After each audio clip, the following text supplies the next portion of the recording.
The transport truck rumbled across the dusty road, its wheels churning through the gravel that lined the entrance to Fort Ironvale. The base was massive, an ocean of barracks, training fields, and gun-metal machinery glinting under the sun. To most, it looked like a fortress of steel and sweat. To Private Ethan Cole, it looked like destiny.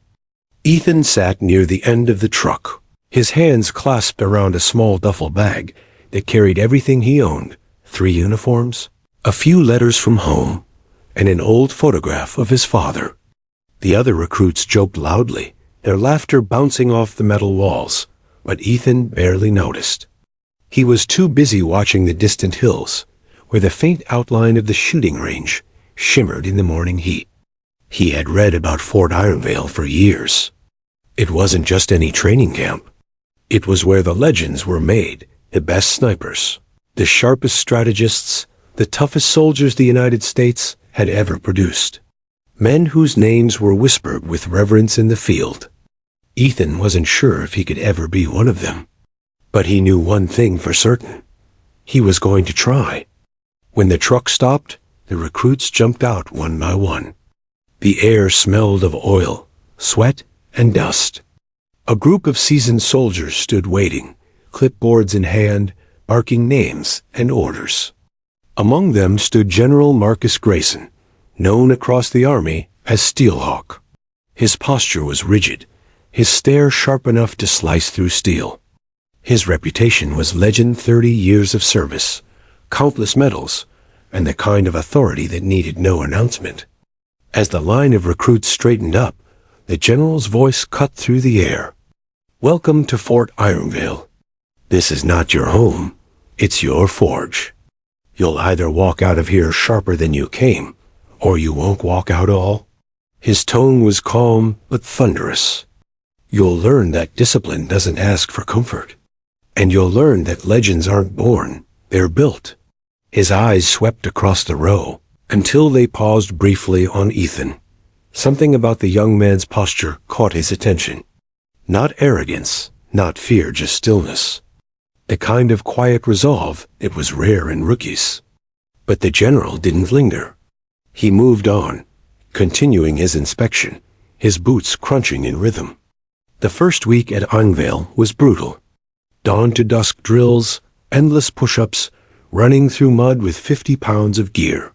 Ethan was smaller than most, not the fastest or strongest, but his endurance was different. He didn't stop. When others dropped, he kept moving. When blisters bled, he taped them and kept training. There was something in him, a buried fire that refused to die. One evening, after a day so exhausting even the instructors looked tired, the recruits stumbled toward the mess hall. But Ethan didn't. He turned toward the shooting range, drawn like a moth to flame. The sun was setting, painting the sky in orange and crimson streaks. Rows of targets stood in silence, each one marked with bullet holes from the day's drills. At the farthest end of the field stood the legendary target, a steel plate over 2,000 yards away.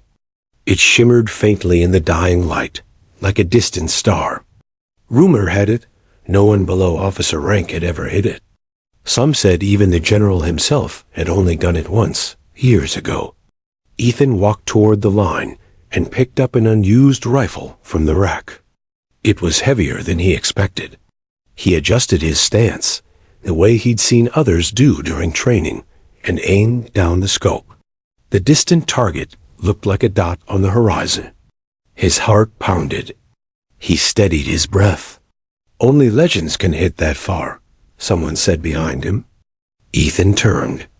It was Corporal Mason, one of the best shots at the base, broad-shouldered, confident, and full of swagger. He smirked. "Rookies like you shouldn't waste rounds on fairy tales." Then he laughed and walked away. Ethan didn't reply. He just stared back at the target. "Maybe," he murmured, "but legends had to start somewhere." He squeezed the trigger. The rifle kicked hard. The bullet flew and missed wide. He loaded another, then another. Miss, miss, but he didn't stop. The range echoed with gunfire, as the sun dipped below the horizon. Each shot carried more focus than the last. He didn't care who saw, didn't care if he failed 100 times. As the night grew darker, the sky filled with stars. He lay on the ground, exhausted, staring upward. The Milky Way stretched endlessly above him, and for a moment, he felt like one of those distant sparks, small, but burning bright. The next morning, when drills began, the general noticed something unusual. While most recruits groaned through push-ups, Ethan's movements were deliberate, his focus razor-sharp. He didn't just obey orders, he listened. The instructors took note. The boy wasn't exceptional at anything yet, but his drive was something you could feel in the air. Days turned into weeks. Fort Ironvale pushed them all to their limits. Ethan kept training on the range every night, improving inch by inch. He studied wind currents, temperature, and bullet drop from old manuals. He listened quietly to veterans talking about balance, timing, and patience. While others partied on rest days, Ethan cleaned his rifle and practiced dry shots. One rainy afternoon, the recruits were gathered inside the hangar for inspection. The general walked past each line, checking gear and posture. When he stopped in front of Ethan, he frowned. "Cole," he said, "you've been spending a lot of time at the range after hours." "Yes, sir. Why?" Ethan hesitated. "Because I want to learn how to hit that far, sir." The general's expression didn't change. "That far?" he repeated, almost amused. "That's a shot for legends." "Yes, sir," Ethan said softly, "but someone has to become one first." For the first time, a flicker of curiosity crossed the general's face. He said nothing more and walked away. But that night, as he looked out from his office window, he could see the faint muzzle flashes from the distant range one after another, steady and determined. The next morning, before dawn, the general walked to the shooting field. The air was cold, mist curling across the ground. He found Ethan there again, alone, kneeling by his rifle. He didn't notice the general watching. He was adjusting his scope, calm and patient, waiting for the wind to settle. He fired once. The sound cracked across the empty field. The bullet hit closer than before. The general smiled faintly. "Still trying," he muttered under his breath.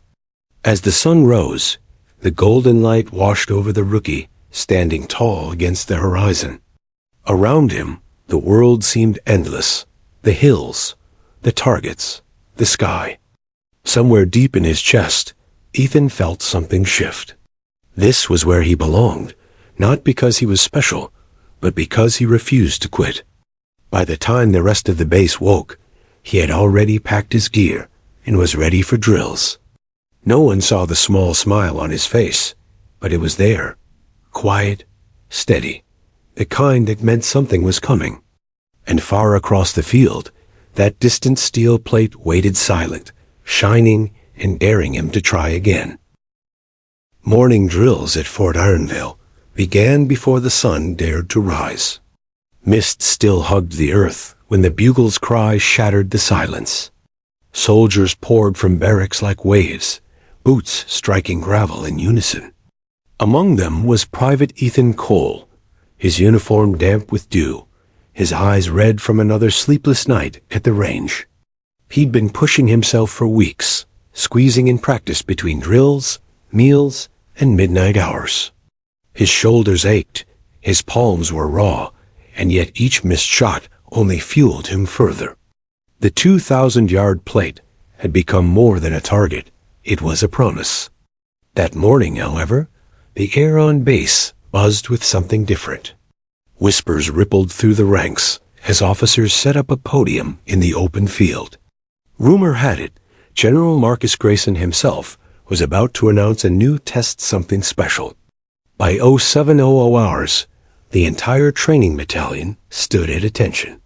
The general appeared, flanked by 2 senior officers. His medals gleamed against his pressed uniform, and his presence alone straightened every spine in sight. When he spoke, his voice rolled through the ranks like distant thunder. "Men and women of Ironvale," he began, "our unit was built on one thing: impossibility.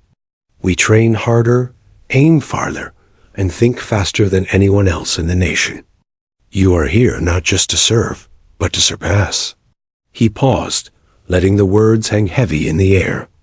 "Which is why this month we bring back an old tradition, the Ironvale legend shot." A low murmur spread. Everyone knew the story. A near-mythic challenge dating back decades. A single shot, 2,000 yards, one chance. No wind flags, no spotter. Just shooter, scope, and silence. Only 3 names were etched on the brass plaque that commemorated those who'd succeed, all of them wartime heroes, all of them long gone. The general continued, "For years, soldiers have attempted that shot and failed. It's a test of patience, precision, and courage. Some of you think it can't be done anymore. I say, prove me wrong." His gaze swept the formation. When it passed over Ethan, it lingered a heartbeat too long. Ethan's pulse quickened. The general didn't need to say anything else. His challenge had been thrown to every soul on that field. After dismissal, conversations exploded like gunfire. "Did you hear that? The legend shot. No one's hit that target in 20 years. Only legends can hit that far," someone quoted, mimicking the general's deep tone. Ethan overheard them as he cleaned his rifle in the armory. The phrase replayed in his mind again and again. Only legends can hit that far. It wasn't mockery to him. It was an invitation. Later that afternoon, the platoon gathered for regular marksmanship drills. Corporal Mason, the base's star shooter, stepped forward to demonstrate. His confidence radiated like heat. One by one, his bullets punched through the bullseye at 800 yards. The crowd cheered. Mason turned, winking at Ethan. "That's how you do it, rookie. Leave the fairy tale shots to storybooks." Ethan just nodded, loading his magazine quietly. When his turn came, he steadied his breathing and fired. His grouping was tight, but not perfect. Mason smirked. Close, but not Ironvale close. That night, while the barracks went dark, Ethan returned to the range. The moon hung low and pale, lighting the empty field. The far-off plate gleamed faintly, half swallowed by shadows. He lay prone, heart steady, rifle cold against his cheek. The wind whispered through the grass. He remembered the general's words: impossibility, patience, surpass. He inhaled slowly and squeezed the trigger. The echo rolled away into the darkness. Miss. He reloaded. Fired again. Miss. Again. Miss. The rhythm became a heartbeat. Breath, aim, squeeze, miss. But each time he adjusted. He measured the wind by the sway of the flag, by the tickle of air across his ear. He tracked the temperature drop with his breath fogging in the scope. The misses taught him more than success ever could. By 0300 hours, his arms trembled, but his eyes burned with quiet defiance. One day, he whispered to the steel plate, "You'll fall." Unseen in the shadows of the observation tower, General Grayson watched. He hadn't planned to, but something had drawn him out there. He saw the rookie lying prone in the mud, repeating shot after shot, without complaint, without audience, without applause. The general's jaw tightened. He remembered being that young, once fighting not for recognition, but for mastery. Most soldiers chased glory. A few chased greatness. But the rarest ones chased peace, the stillness that came only when man, weapon, and world aligned as one. The next morning, the general addressed his senior officers privately. "There's a kid in Bravo Company," he said. "Cole, keep an eye on him. He's either going to burn out or light the whole place on fire." By the second week, training intensified. Recruits practiced endurance runs, obstacle courses, and live fire scenarios. Yet Ethan's focus never drifted far from the challenge. Every task, every lesson, every bruise felt like another step toward that impossible shot. One evening, after a grueling day, Mason approached him in the mess hall. "You really think you'll take a crack at it, huh?" Ethan looked up from his tray. "If the general says anyone can try, I'll try." Mason chuckled, shaking his head. "You'll embarrass yourself. That shot's meant for legends, not dreamers." Ethan didn't reply. He simply returned to eating. Silence was his shield, patience his weapon. Outside, the sky cracked with thunder. Rain lashed against the windows, drumming a steady rhythm. Ethan finished his meal, slipped on his reindeer, and despite the storm headed back to the range. The downpour blurred everything. Targets vanished behind a curtain of water. But Ethan lay prone anyway, feeling the cold seep through his uniform. Each shot vanished into the storm's roar, but he kept going. Not because he expected to hit, but because quitting now would mean the rain had beaten him, not the target. Hours later, soaked and shivering, he returned to his bunk. His roommate stared.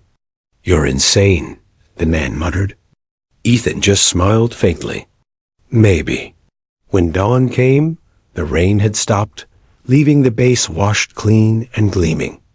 The general stepped outside his quarters and saw footprints leading toward the range deep, solitary prints carved into the mud. He followed them for a few yards before stopping, a faint grin touching his lips. By that evening, the base bulletin board bore the official announcement. The Iron Veil Legend Shot Challenge date. 2 weeks from today.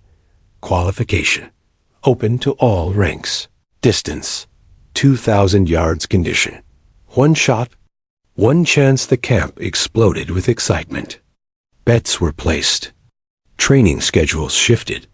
Mason declared himself the inevitable winner. Others signed up just for pride. And Ethan quietly, methodically prepared. He spent nights adjusting his rifle, learning the subtle language of the wind.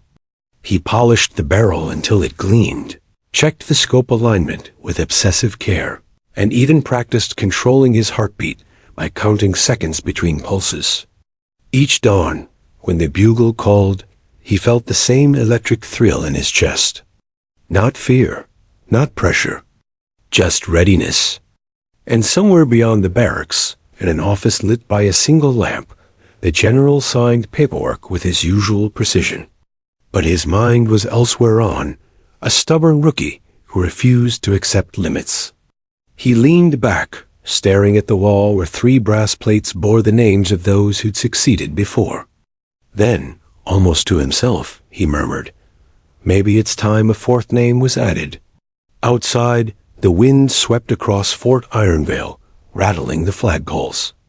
In the darkness of the range, the steel target waited, untouched for decades, until someone with enough faith, patience, and stillness finally met its gaze. And though no one knew it yet, the soldier destined to make that shot had already decided failure would not have his name. The sun burned hotter than usual over Fort Ironvale, turning the range into a shimmer of heat and dust. Every soldier seemed to talk about one thing: the legend shot. The bulletin board listing participants had become the camp's centerpiece. Every meal, every break, every late-night conversation revolved around who would even dare to take it. There were 30 names on the list now, and one of them, Private Ethan Cole, stood out not because of rank, but because of disbelief. Most thought it was a joke. That rookie? He's serious? They whispered. He hasn't even hit 900 clean. But Ethan didn't care. He was focused, calm, his days folding into a relentless rhythm. Drills, maintenance, study, practice. Every missed shot became a lesson. Every bruise became a step forward. His only distraction was Corporal Mason, who seemed determined to remind him of his place. "Look alive, rookie," Mason called during a training session, voice thick with sarcasm. "You're supposed to hit the target, not scare the dirt around it." The squad laughed. Ethan reloaded quietly and fired again. This time, his bullet struck just off-center, closer than before. The laughter dimmed slightly, but Mason's smirk stayed. "Not bad," Mason said. "Almost like you knew what you were doing." Ethan gave a small nod, his expression unreadable. "Almost," he replied, his voice even. That simple word hit Mason harder than he expected. He wasn't used to comebacks, especially from rookies who didn't flinch under pressure. Something about Ethan's quiet confidence gnawed at him. By evening, Mason found himself ranting in the mess hall. "Kid thinks he's special, because the general looked his way once. Just wait until the challenge. I'll show him what a real legend looks like." But others were starting to see things differently. Ethan's persistence was impossible to ignore. He was always the first on the field and the last to leave. When others complained, he stayed silent. When they rested, he trained. Some began to whisper, not jokes, but admiration. One sergeant leaned toward another during observation. "That Cole kid's got something different in him." "Yeah," the other replied. "The kind that doesn't break easy." The general, too, had noticed the shift. Watching from his office window, he saw Ethan's steady improvement. The rookies' groups were tightening, his breathing rhythm perfecting. The general had seen hundreds of soldiers come through Iron Veil brash ones, bold ones, brilliant ones, but few with that kind of quiet hunger. Late one afternoon, as Ethan cleaned his rifle by the range, the general walked up behind him. "Cole," he said, his tone casual but heavy with authority. Ethan snapped to attention. "Sir," at ease. "I just came to ask, what drives you to keep shooting that far out? You've got no reason to prove yourself to anyone yet." Ethan hesitated before answering. "I'm not doing it to prove anything, sir. I'm doing it to see if I can become better than I was yesterday." The general studied him for a moment. It was a simple answer, but it carried something powerful. "You remind me of someone," he said quietly. "A young fool who once thought hitting 2,000 yards would make him a legend. Turns out, it just taught him patience." Ethan's lips curved into a small smile. "Was that fool you, sir?" The general didn't reply, but the faint smirk on his face was answer enough. "Keep training, Cole, but remember this distance is nothing without stillness." With that, he walked away, leaving Ethan more motivated than ever. The days rolled by like years, grinding towards something inevitable. The Iron Veil Challenge was now less than a week away. Soldiers were pushing themselves to the limit, trying to refine every breath, every trigger pull. Mason trained with a crowd of admirers around him. His skill was undeniable. His shots clean, efficient, professional. Ethan, on the other hand, trained alone. Always alone. The solitude wasn't loneliness, it was focus. He began to sense the wind before it touched his skin. He could feel the air pressure shift, the faint scent of rain in the distance, the tremor in the trigger before it broke. Still, not everything came easy. One afternoon, during a strong gust, Ethan miscalculated and shattered his scope lens. Frustration boiled through him. He slammed his fist against the ground, cursing under his breath. From across the field, Mason's laughter rang out. "Maybe the wind's trying to tell you something, Cole. Go home before you embarrass yourself." Ethan stood, his jaw tightening. "You know what the wind's really saying, Mason?" "What?" "That you talk too much." The crowd erupted with surprised laughter. Mason's grin faded. "Careful, rookie. Mouths like yours get humbled fast." "Maybe," Ethan said, his voice calm again, "but sometimes they earn respect first." From that moment, the rivalry became personal. That night, unable to sleep, Ethan sat at the edge of his bunk and pulled a folded photograph from his pocket. It was faded, the image of a man in uniform, standing beside a younger version of himself. His father. He remembered being a boy, sitting beside him on a small hill in Kansas, listening to stories about honor, courage, and discipline. His father had never made it past training. An accident took him before he could serve. But his lessons had stayed. "Son," his father once told him, "you don't need to be a legend to do something legendary. You just need to do it with your whole heart." Ethan brushed the dust off the photo and smiled faintly. "Guess I'm trying, Dad," he whispered. The following morning brought inspection day. General Grayson walked down the rows of soldiers, checking rifles and uniforms, his gaze sharp as a blade. When he reached Mason, he nodded approvingly. "Clean weapon. Good form." When he reached Ethan, his eyes fell on the rookie's repaired scope, a mismatched lens, slightly scratched, held together with a sliver of tape. The general raised an eyebrow. "Cole," he said, "that's not regulation repair." "No, sir," Ethan admitted. "But it works." The general stared at him a moment longer, then nodded. Sometimes the best soldiers make do with what they have. "Carry on." The approval, though subtle, spread like wildfire through the ranks. For the first time, even Mason sensed that the general saw something in the rookie that went beyond rules or rank. By sunset, the air between the two men had thickened into quiet hostility. Mason fired round after round into his targets, his grouping so perfect it looked machine-made. Ethan fired slower, each shot deliberate, his focus internal. "Still chasing ghosts?"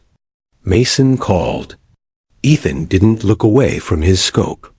"Still afraid I'll catch you?" The smirk faded from Mason's face. That night, the general stood alone at the far edge of the range, the cold wind tugging at his coat. The field stretched out before him, so many soldiers chasing perfection. He thought about his own youth, about the fire that used to keep him awake long after lights out. It had faded over the years, replaced by discipline and responsibility. But watching Cole, he felt that fire again, reflected in a younger soul. "Maybe," he murmured, "this kid will teach them all what patience really means." The next day, the final announcement went up. The Iron Veil legend shot, 1 day left. The camp erupted in anticipation. Some soldiers trained feverishly. Others gave up early, knowing their chances were slim. But one thing was certain: every eye was now on two men. The decorated marksman, Mason, and the relentless rookie, Ethan Cole. And as the sun set that evening, two silhouettes remained on the range. One fired with practiced skill. The other fired with heart. In the distance, the untouched steel plate gleamed in the dying light, waiting. The dawn broke over Fort Ironvale with a cold silence. Mist hung low across the field, blurring the distant targets into ghostly shapes. The camp felt different, that morning quieter, sharper, like the calm before a storm. Ethan Cole was already at the range before reveille sounded. His breath turned to vapor in the chill air as he set up his gear, checking every screw, every bolt, every cartridge. He wasn't chasing perfection anymore. He was chasing peace. Behind him, a deep voice interrupted his focus. "Up before the sun again, Cole?" Ethan straightened. "Sir." General Grayson stepped into view, wearing his worn field jacket instead of his usual pressed uniform. His weathered hands held a long black case. "Figured if you're going to spend every waking hour here," the general said, setting the case down, "you might as well do it with the right rifle." Ethan hesitated. "Sir, I can't." "You can," Grayson said firmly. "And you will. This rifle belonged to a man who thought like you. Quiet, determined, stubborn as hell. He believed every shot told a story about who you were." The general unlatched the case.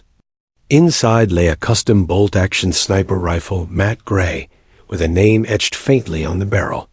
Grayson. Ethan's eyes widened. "This is your rifle?" "It was," the general said. "Until today." Ethan's fingers hovered over the weapon, as if afraid to touch it. "Why me, sir?" Grayson's gaze hardened. Because you remind me of what this base was built for. Soldiers who don't need glory to keep going. He turned toward the range. Let's see what you've got. They spent hours in near silence. The general adjusted his cap, observing every movement, how Ethan breathed, how he shouldered the weapon, how he let the world slow before pulling the trigger. The first shot cracked through the mist and struck the target at 1,200 yards. A clean hit. Good, Grayson said. But that's not what we're after. Ethan exhaled slowly. Then what are we after, sir? Grayson pointed at the farthest hill, where the faint outline of a steel plate stood, the legendary 2,000-yard mark. That, Ethan adjusted his scope. The air between him and the target shimmered with heat distortion, even in the morning cool. He could barely make out the edges. That's almost invisible, he said. Exactly, the general replied. Because what matters isn't what you see. It's what you believe is there. Ethan steadied his rifle, feeling the unfamiliar weight of the general's gun. He inhaled, counting under his breath. 1, 2, 3, and squeezed. The rifle thundered. The bullet hit the dirt, hundreds of yards short. Ethan lowered the rifle, disappointed. Missed by a mile. Grayson didn't flinch. You didn't miss. You learned. They repeated the process again and again. Each shot flew closer, every correction shaving inches off the distance. The general watched, silent but approving, as the rookie adapted, not just mechanically, but instinctively. After an hour, Ethan's shoulders trembled with fatigue. Sir, he said quietly, how did you ever make that shot? The first time? Grayson's eyes softened, his voice dropping. I didn't. Ethan blinked. You didn't?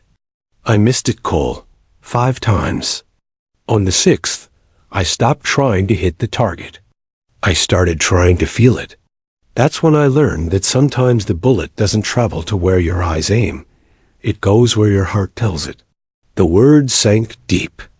Ethan looked at the plate again, his grip tightening. He inhaled, centered himself, and fired once more. The bullet struck the bottom edge of the plate with a ringing echo that cut through the fog. The general smiled faintly. Now we're getting somewhere. Later that day, while the others rested, the general led Ethan to a hidden section of the base, an old observation bunker overlooking the valley. Inside, dust floated in beams of sunlight, slicing through cracked windows. This place, the general said, is where the first Ironvale Challenge was born. Soldiers used to come here to test their limits. Some called it foolish. I called it faith. Ethan walked to the window, staring out at the horizon. The targets glinted faintly in the distance. Did you ever win, sir? The general chuckled. Depends how you define winning. I hit the target once, but I also lost a friend trying to do the same thing. He pushed past exhaustion. The recoil broke his collarbone, and he never shot again. Ethan turned to him. Was that why you stopped competing? No, Grayson said, his voice low. I stopped because I realized the challenge isn't about beating others. It's about beating the part of you that keeps saying you can't. They stood there in silence for a while, 2 generations bound by one truth, that greatness was never about fame, but endurance. By evening, word had spread through the camp that the general was personally training the rookie. Mason's pride burned like fire. He's playing favorites now? Mason snapped to his squad. That kid hasn't earned an ounce of that rifle. One of his friends shrugged. Maybe the general sees something we don't. Mason slammed his fist on the table. He sees a fool. And fools don't win. But inside, Mason wasn't just angry. He was afraid.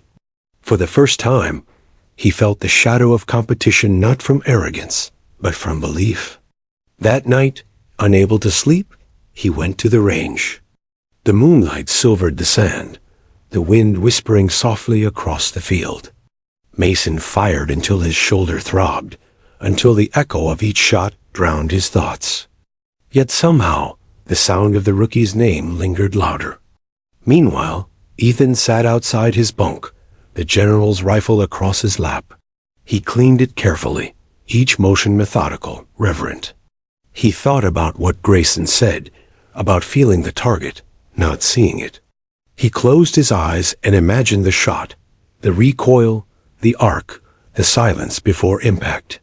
He could almost hear his father's voice again. "Don't shoot to prove, son. Shoot to understand." For the first time, Ethan smiled. He wasn't afraid anymore. At dawn, the general found him still on the bench, eyes open, calm. "Didn't sleep?" Grayson asked. "No, sir," Ethan said. "Didn't need to." The general nodded. "Good, because today's the pre-qualifier. Hit your mark, and you're in the final." Ethan stood, his boots crunching over gravel as he followed the general to the range. Dozens of soldiers were already there, rifles gleaming, expressions tense. Mason stood among them, exuding confidence. The rules were simple: 1 shot per soldier. The farthest confirmed hit made it to the finals. When Mason's turn came, he steadied his rifle, exhaled, and fired. His bullet struck perfectly to 1,700 yards. The crowd cheered. Mason grinned and saluted. Then Ethan stepped up. The field fell silent.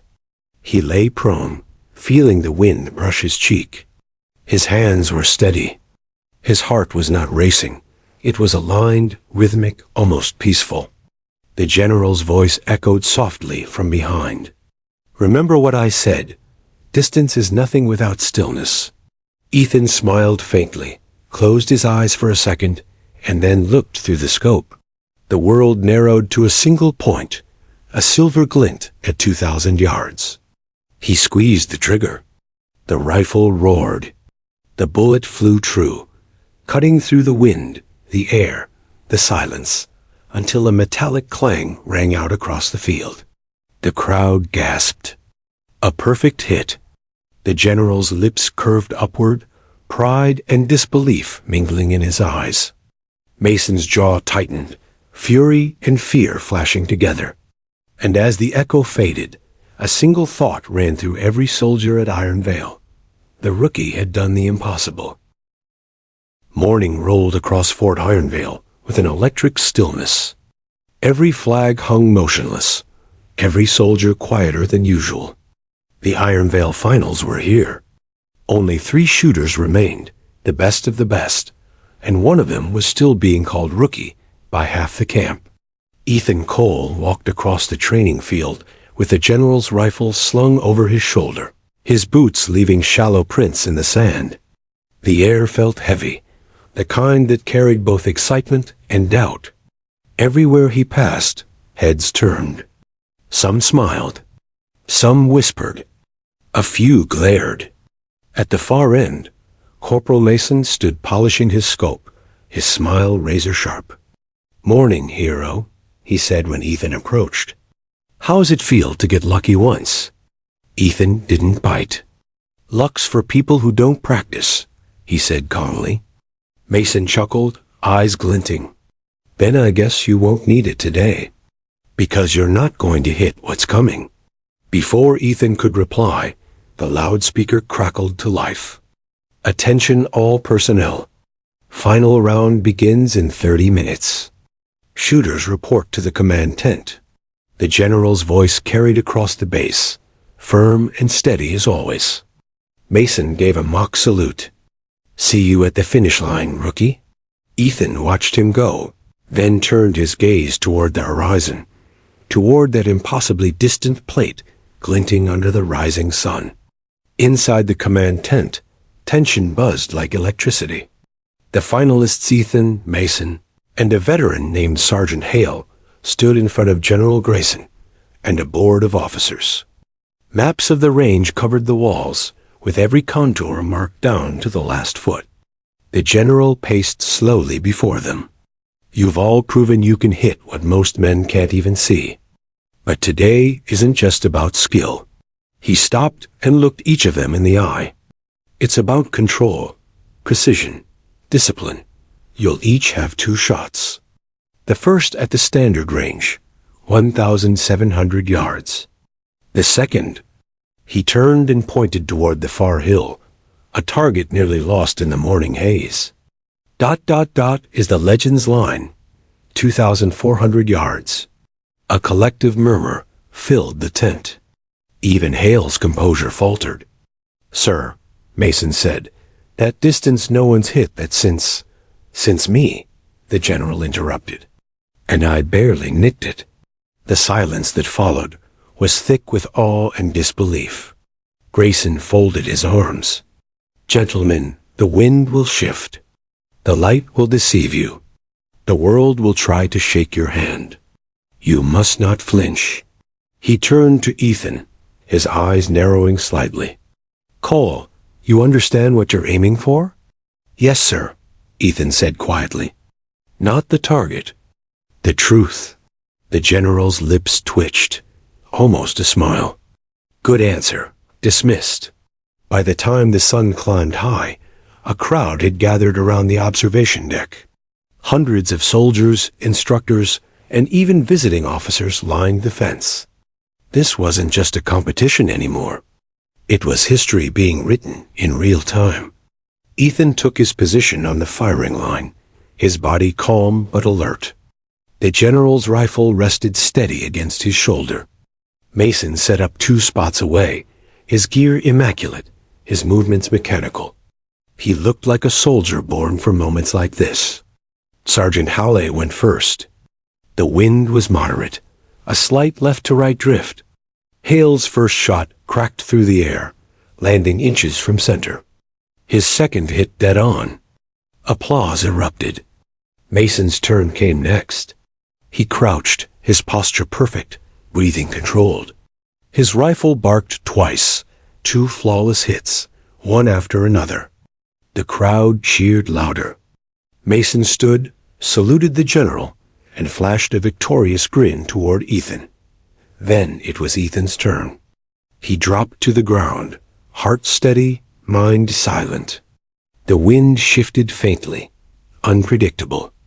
The kind of gust that could ruin any perfect shot. He adjusted, breathed, fired. The bullet struck the target slightly off-center, but it was a confirmed hit. The audience murmured in surprise. The rookie was holding his own. Now came the final test, the Legends line. The distance was almost surreal. Heat waves shimmered above the sand. Even the most advanced scopes struggled at that range. Mason leaned toward a fellow soldier. "Watch this." The rookie's about to fold. Ethan, meanwhile, felt something different. Stillness. The kind the general had spoken of. The kind his father once described before his first hunt. When the world stops moving, that's when you pull. He exhaled slowly, feeling the weight of every lesson behind him. Patience, focus, humility. Then he squeezed. The rifle thundered. The bullet soared across nearly 1.5 miles of air, the entire camp holding its breath, until a faint ping echoed in the distance. The rookie had hit it, perfectly. The silence that followed was total. Even the wind seemed to stop. Then came the roar. Cheers, disbelief, laughter, applause. It all blended into one sound. The general stood motionless, his jaw clenched. Slowly, a proud smile crept across his weathered face. "Well, I'll be damned," he whispered. Mason's grin evaporated. He shook his head, disbelief hardening into rage. "That's not possible. He cheated. He had the general's rifle." The crowd quieted instantly. Ethan stood, turning calmly to face him. "This rifle didn't make the shot," he said. "The man holding it did." The words hung in the air like thunder. Mason lunged forward, but the general's voice cut through the noise. "Enough." All eyes turned to him. "You want to talk about what's fair, Corporal?" That rifle's seen more failure than success. It's not magic. It's history. And Cole just added to it. Mason stepped back, breathing hard. For a second, his mask cracked, and beneath the arrogance was something raw fear. The general turned to Ethan. You've earned your mark, soldier. But the real question is, what will you do with it? Ethan hesitated, then said quietly, I'll keep aiming farther, sir. Grayson nodded slowly, eyes glinting with pride. Then maybe you'll go where even legends stopped. That evening, after the crowd had dispersed and the awards were handed out, Ethan sat alone on the range, the rifle resting beside him. The sky burned orange and gold as the sun dipped behind the mountains. He wasn't thinking about victory. He was thinking about everything that came before it. The bruises, the doubts, the long nights of failure. The echo of Mason's words, the weight of the general's lessons. He could still hear his father's voice, as clear as the day he left Kansas. You'll never hit every shot, son. But you can always aim with purpose. Ethan closed his eyes, letting the wind wash over him. The same wind that once mocked his aim now felt like an old friend. A faint sound of footsteps approached. The general appeared, hands in his pockets, expression unreadable. Still out here? He asked. Ethan smiled faintly. Just wanted to thank you, sir. Grayson nodded. You don't owe me thanks. You owe yourself belief. Most men don't hit that far because they stop believing they can. He looked out toward the range, his tone softening. That shot you made, it'll be remembered here for years. But remember this, legends aren't made by distance. They're made by what you do after you've hit it. Ethan looked down at the rifle, then up at the horizon again. Then I guess I'm not done aiming yet. The general chuckled. Good, because tomorrow you start training the next rookies. Let's see if you can teach them what I couldn't. Ethan blinked. Me, sir? I'm ready, the general said. And that's an order. Ethan rose, saluted, and smiled. Yes, sir. As the general walked away, the sun slipped below the hills, painting the sky in fire. Ethan stood alone for a long moment, watching the horizon. The wind stirred again, steady, calm, familiar. He lifted the rifle one last time and aimed into the fading light, whispering to himself, only legends can hit that far. But maybe, just maybe, they start as rookies. He squeezed the trigger. A final shot echoed across Ironvale, clean, pure, and endless. The sun climbed over Fort Ironvale like a slow flame, gilding the steel range and shimmering off the rifle barrels lined in neat rows. But this time, Ethan Cole wasn't among the trainees on the ground. He was standing at the front, clipboard in hand, the general's rifle slung across his back like a relic of a story that had already begun to turn into legend. He didn't feel like a legend. He felt like an imposter in borrowed boots. A group of 10 fresh recruits stood before him, wide-eyed and silent. Some of them couldn't have been older than 20. Ethan saw himself in them, the same hunger, the same fear of failing in front of the world. He cleared his throat. All right. You've all heard the story, he began. The shot, the distance, the cheers. Forget all of it. The recruits exchanged nervous glances. Ethan continued, his tone sharpening. What you didn't hear about was the 100 times I missed before that day. Or the nights I wanted to quit. Or the times I doubted every single reason I joined this place. A quiet settled over the line. Ethan could see the way their expressions changed, the awe giving way to attention.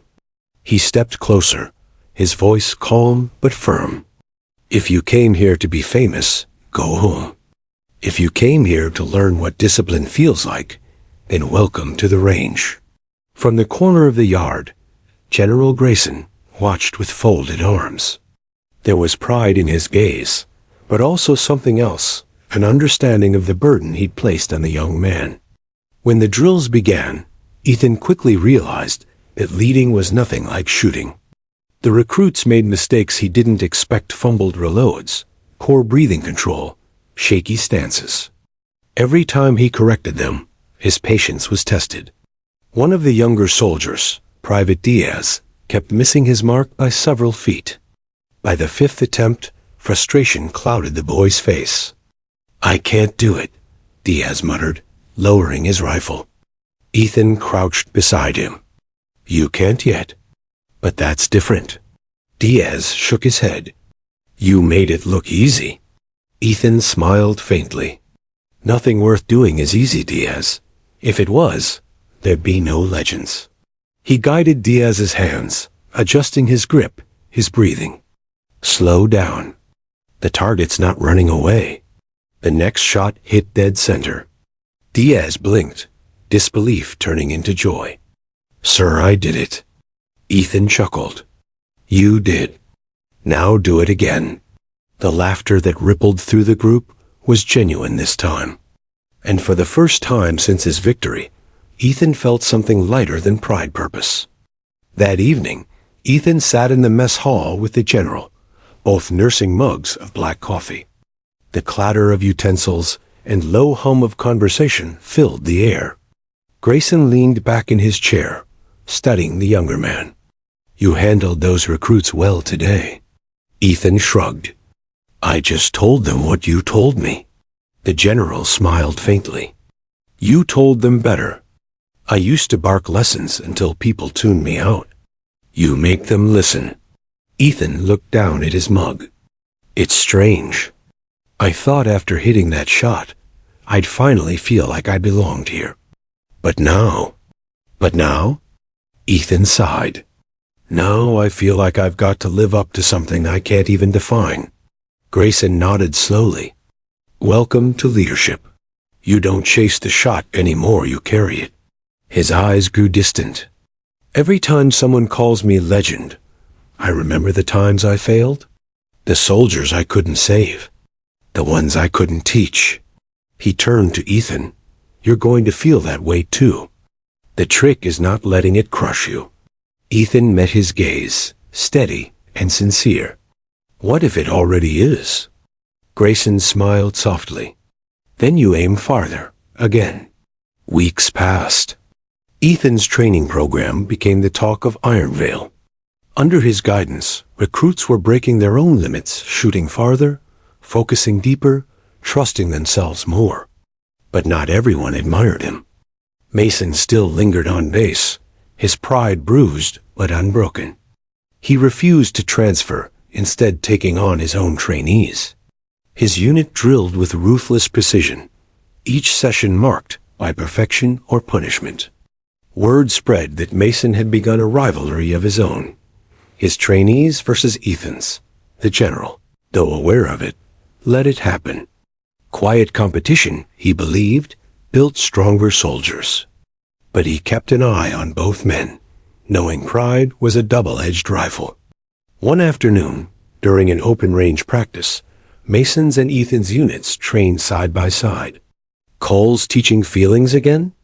Mason called out, loud enough for everyone to hear. "That won't help in combat. Feelings don't hit targets." Ethan ignored him at first, focusing on Diaz's stance. "Drop your shoulder. Breathe through the shot." Mason scoffed. "Breathe through it? What is this, yoga class?" Laughter rippled through his squad. Ethan finally turned, calm but sharp. "Better to breathe than break under pressure, Mason." The tension snapped like a wire. Mason took a step forward. "You think you're better than me because you hit one lucky shot?" "No," Ethan said evenly. "I think you're better than you act." The soldiers went silent. Mason's jaw clenched, but before he could respond, the general's voice thundered from behind them. "Enough." Both men froze. Grayson's gaze cut between them, his tone cold as steel. "This isn't about who's better. It's about who makes others better." He turned sharply to Mason. "Corporal, you're forgetting what the uniform stands for. If you can't lead without ego, you'll stop leading altogether." Then he faced Ethan. "And you don't let pride dress itself as patience. You're both here to serve, not to compete." The reprimand stung, but Ethan nodded. "Yes, sir." Mason muttered something under his breath, but Grayson's glare silenced him. "Good," the general said. "Now, pack up. Tomorrow morning, we're heading to the mountain range for the endurance shoot. Real conditions. Real wind. Let's see if either of you can still hit when the ground shakes beneath you."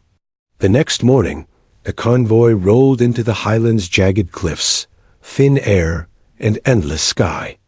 The soldiers set up camp under the shadow of a rocky ridge. The challenge was simple: endurance under pressure. Multiple targets, increasing distance, shifting winds, and limited time. Ethan moved through the rough terrain like it was a second home. His recruits followed his lead, learning to trust instinct over control. Mason's squad, meanwhile, operated like machines, precise, cold, coordinated. For hours, the sound of gunfire echoed across the canyons. Every missed shot drew curses. Every hit, applause.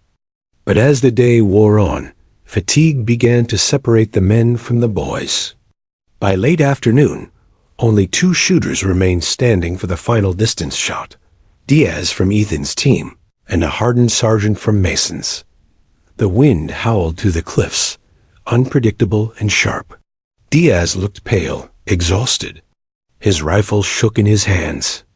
Ethan crouched beside him. "You've got this, Diaz. Forget the noise. Feel the air. Let it guide you." Diaz nodded, closing his eyes, breathing deep. He fired and hit dead center. The crowd erupted.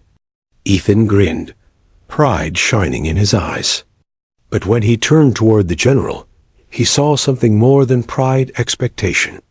That night, under the cold mountain stars, Grayson called Ethan aside. "You did well today," he said. "But I didn't bring you here for Diaz." Ethan frowned. "Sir, I brought you here for you," the general said. "You've proven you can hit any target. You've proven you can teach others to hit theirs. But there's one more test left." He pointed toward the highest ridge. "Up there, we set a target years ago. 3,000 yards. No one's ever touched it." Ethan's heart thudded. 3,000? Grayson nodded. "It's where legends stop and where leaders begin. Tomorrow at dawn, you'll take the shot." Ethan stared at the horizon, where the stars seemed to merge with the earth. "And if I miss?" The general smiled faintly. "Then you'll learn what I learned, that some shots aren't meant to hit. They're meant to humble." That night, as the campfire crackled and the wind whispered through the rocks, Ethan cleaned his rifle in silence. The flicker of flame reflected in his eyes. He wasn't thinking about winning. He wasn't thinking about proving Mason wrong or impressing the general.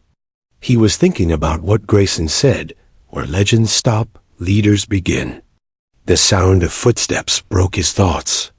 Mason appeared from the shadows, his tone quiet but heavy. "You're taking the shot tomorrow?" Ethan nodded. Mason looked away, his expression unreadable. "Good luck, rookie." For the first time, the word didn't sound like an insult. Ethan smiled faintly. "Thanks, Mason." As Mason walked away, the night grew still again. The stars stretched endlessly above, and the wind whispered through the canyon, carrying with it the echoes of every soldier who had ever aimed at something greater than himself. Ethan looked toward the ridge, feeling the weight of the moment ahead.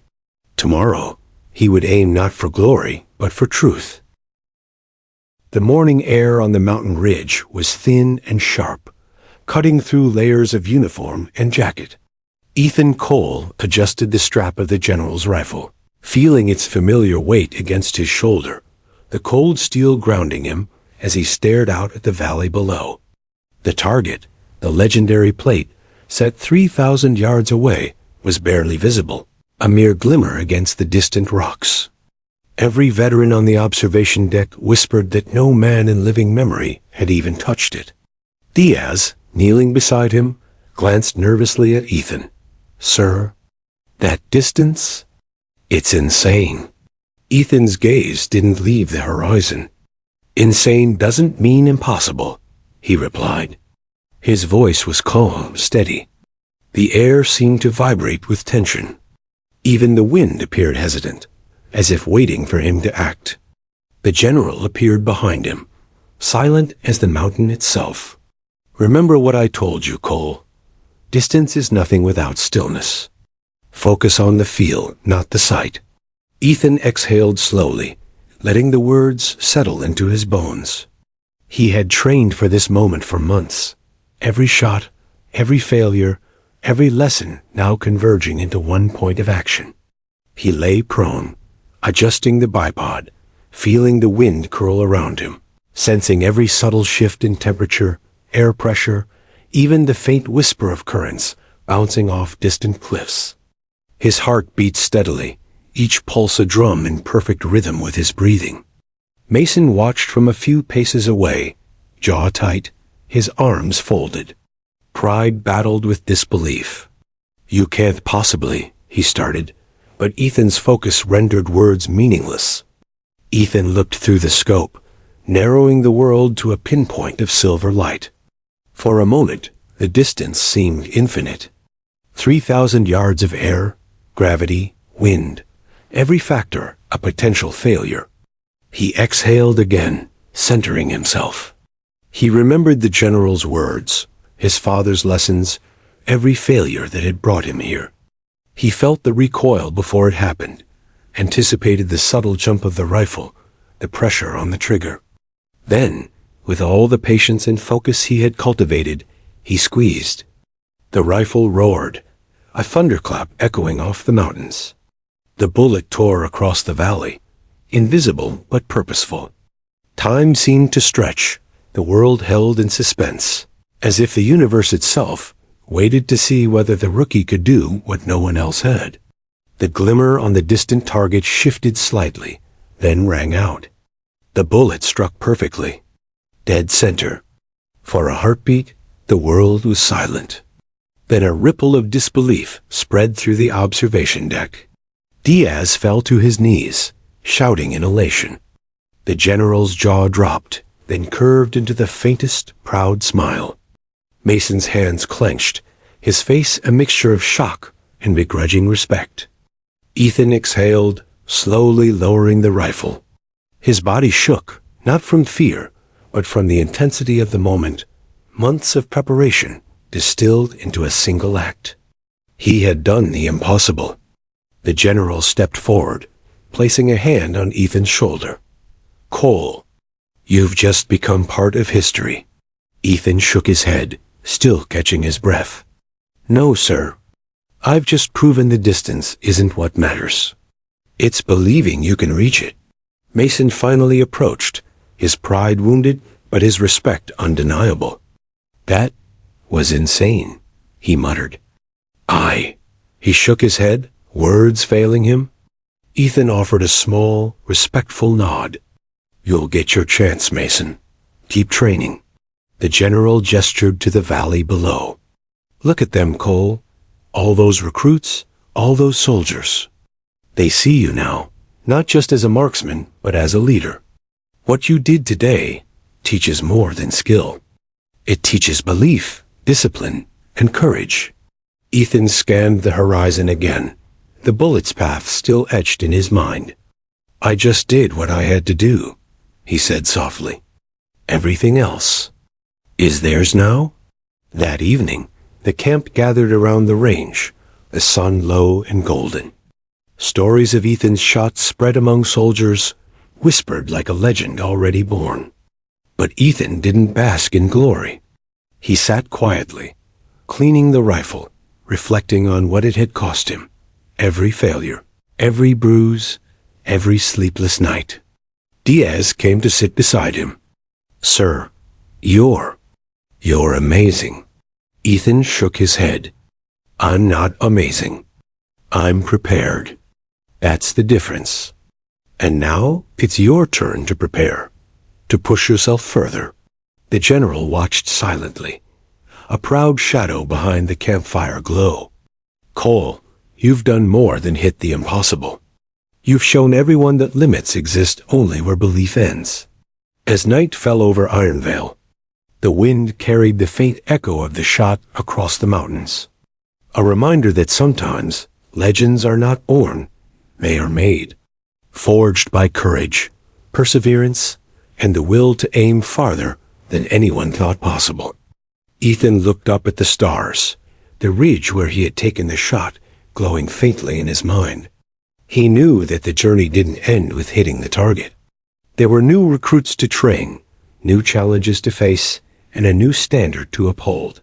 But for now, for just a moment, he allowed himself to feel the weight of what he had achieved. 3,000 yards of air, sky, and possibility. And he had conquered it.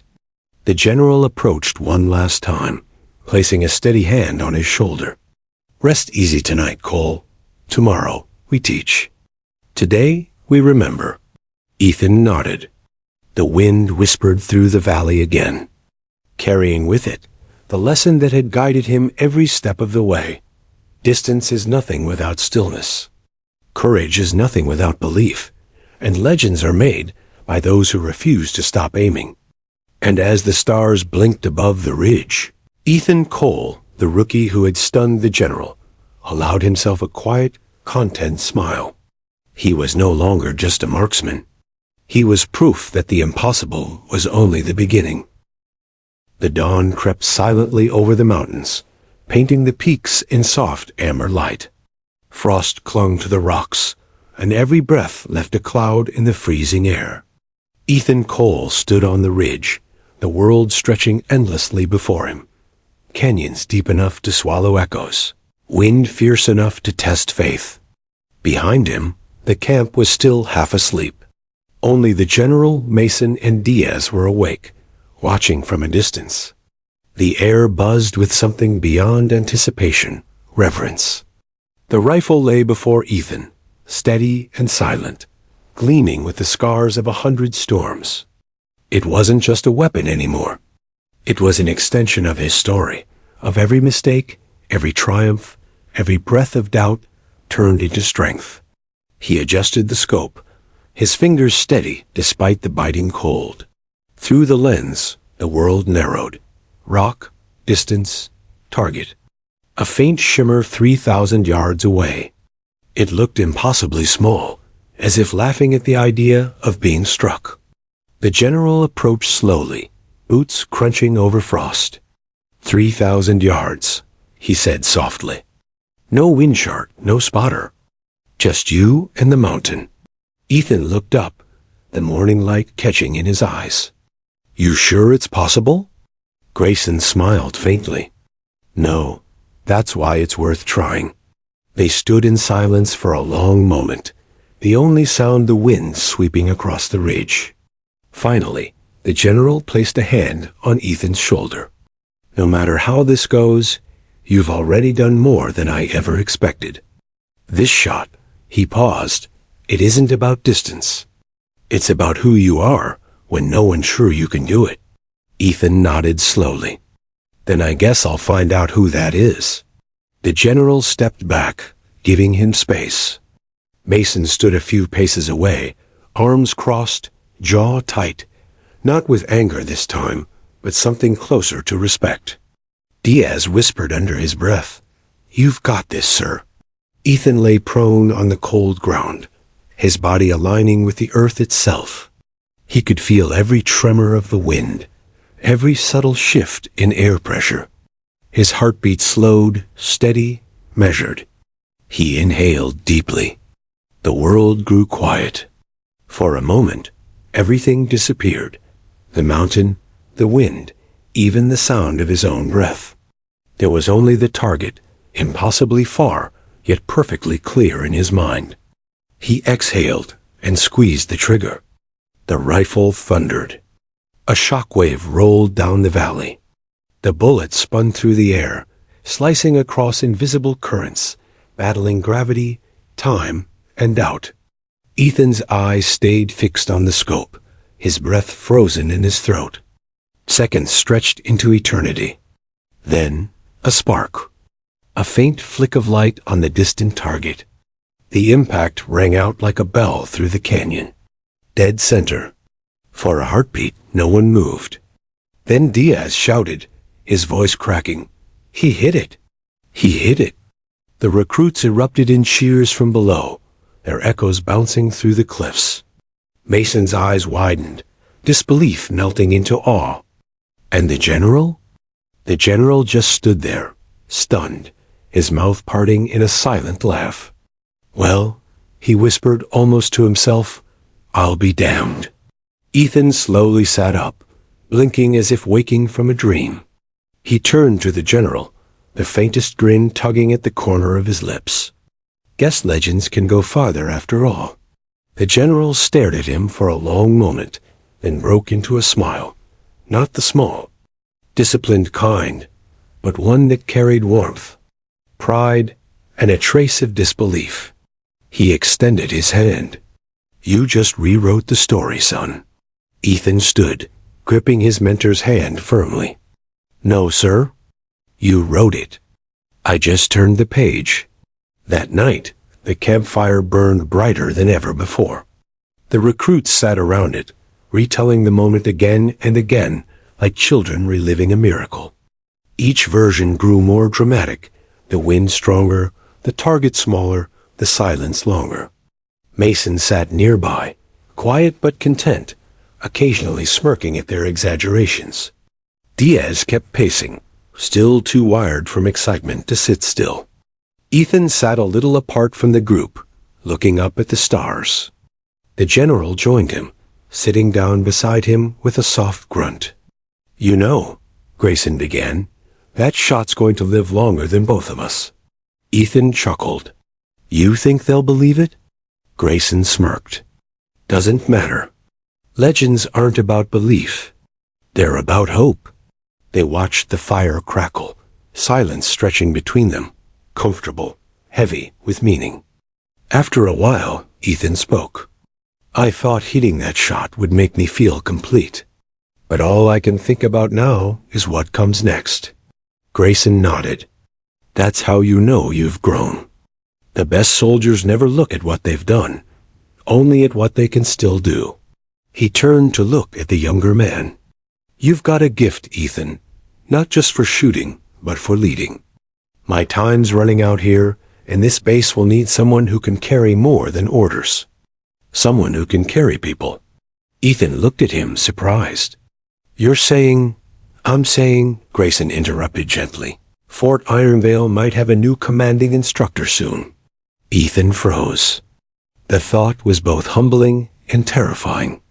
Sir, I'm not ready? The general finished for him. No one ever is. But you'll learn, just like I did. Just like Mason will. Just like Diaz. Ethan exhaled, looking back toward the ridge. The faint outline of the target was still visible in the moonlight, glinting faintly.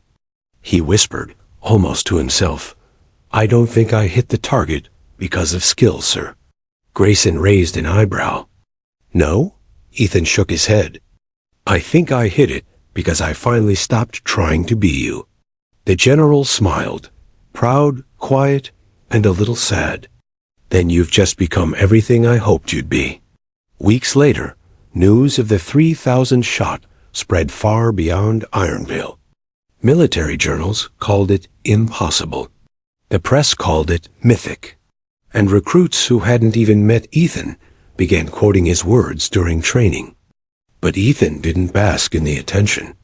He spent his mornings teaching, his afternoons mentoring, and his nights walking the same ridge, looking out over the horizon where the earth met the sky. One evening, Mason joined him. The two stood in silence for a while before Mason spoke. I was wrong about you, he admitted quietly. You didn't just get lucky. You made us believe in something again. Ethan smiled faintly. We both did, Mason. Mason smirked. Maybe, but I'm still going to beat your record someday. Ethan laughed. Then I'll be the first to salute you when you do. They shook hands, not as rivals, but as brothers forged by distance and fire. Years later, a new batch of recruits stood at the Ironvale Range. The morning sun glowed over the field. Their instructor, Captain Diaz, paced before them, voice steady and commanding. He stopped by the old plaque mounted near the ridge, the 3,000-shot Ethan Cole, 3,000 yards, Ironvale Ridge. Diaz tapped the plaque and turned to his recruits. You see this name? That man didn't just shoot far. He taught us that distance isn't measured in yards. It's measured in belief. A young trainee raised a hand. Did you know him, sir? Diaz smiled. He trained me. Best man I ever knew. And if he were here right now, he'd tell you, don't aim to be a legend. Aim to be someone who makes others believe they can be. The recruits nodded, absorbing every word. As they turned back to their targets, Diaz glanced once more toward the distant ridge, the place where one man's courage had changed everything. The wind picked up, whistling through the valley, and for just a moment, he could almost hear Ethan's voice carried on the breeze. Calm, certain, timeless. Breathe through the shot. The legend of Ethan Cole lived on, not in the record books, but in the hearts of those who learned that sometimes the farthest distance isn't the one between man and target. It's the one between doubt and belief.